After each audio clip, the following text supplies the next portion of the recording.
Houston, we have a runoff. Hey, how are you? My name is Connor Kraus. I'm a Houstonian here in downtown Houston, the 18th district. We just had a recent election, November 4th, to determine who is going to be our congressman or woman in the rest of the term for until 2026. We had a bunch of different people running, and no one was able to get the 51% of the vote to win. So now we have a runoff, and two candidates have gotten the bid to be on the ballot for the runoff in December here in Houston, Texas. Now, full disclaimer, I did not vote for either candidate that advanced, so I'm going to be one of many Houstonians that have to decide who I think will be better for Houston. And yeah. Okay, so here are the two candidates, Christian Menefee and Amanda Edwards.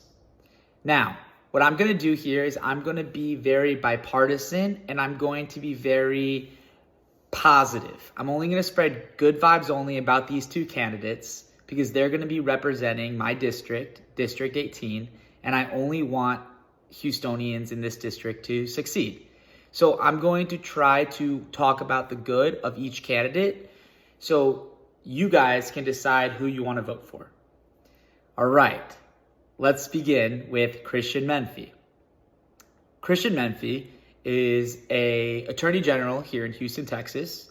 He's a big lawyer, and he's actually very well known. Like he's the boss when it comes to law. When someone needs something for the city, they're calling on Christian Menefee because of his skill set and his credibility in this industry.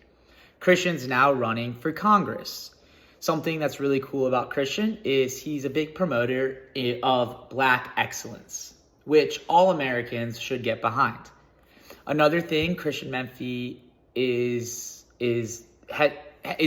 has done basically just through his life is he's a father, and he promotes family values. And that's also very important. You know, having a family, growing your family, being a good father shows that you want to evolve this great nation, or you want to evolve this great world. So that's another good thing about Christian Menefee. The third thing I could say about Christian Menefee, and you can say yay or nay based on who's endorsed him, but you can't argue that he has probably the most endorsements out of any other candidate for District 18 in Congress. He's really eaten up a lot of endorsements, and these endorsements came from politicians, they've come from PACs, they've come from organizations, and he's also gotten a lot of the unions to endorse him. So he did his campaign. He did a good job in closing people to endorse him. You know, I don't know how he was able to do all of that, but he did it. So kudos to him. All right, the second candidate on the ballot is Amanda Edwards.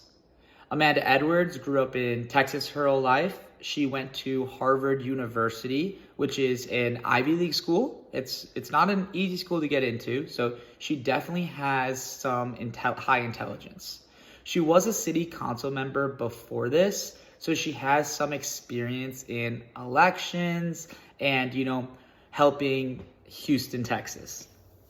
Something that's, pretty noble of her is the fact that she was the only candidate that actually, as a Democrat, that I can tell that actually ran against Sylvester Turner in 2024.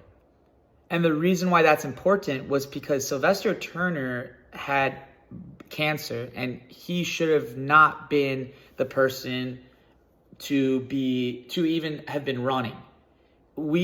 I did not know he was super sick, and a lot of us didn't know, but some of us did know that he had cancer still, and he was sick, but they still put him up. And Amanda Edwards, instead of just not running and waiting and respecting the elders, she said, no, I'm running against Sylvester Turner. I don't think this is right. So that shows she has a backbone. So that's something that's really, good about her. Another thing that I like about Amanda Edwards is she is for term limits. she's not really down for having a politician in office, the same seat, for forever. She wants term limits. And that's going to show that if we elect her, she's only going to be our United States Congresswoman in District 18 for like 3 years max. And then she'll move on to something else to continue to help, which is pretty cool, pretty noble of her. Other than that, I would say something that is, good about her is she doesn't want to overpromise. She's someone, when she speaks, she's like, hey, I want this to happen, but I don't know if this is, makes all the amount of sense. So I first want to examine it and figure it out. And, some people could say that's good. Some people can say that's bad. But what I can say about it, and we can all agree that at least it's honest. So yeah, both candidates, they're good people. I would not argue that fact. They're going to be good people. I can't complain about either of them, especially because they are not in our office. If once they're in our office, we can see what they actually do and what they bring to the table. But for now, I'm excited for one of them to win. And I hope this was helpful for you guys to make a decision on who to vote for. You're in good hands, so just vote. That's the key. Just vote. Thanks so much for watching. This is Connor Kraus logging off, Houston, Texas.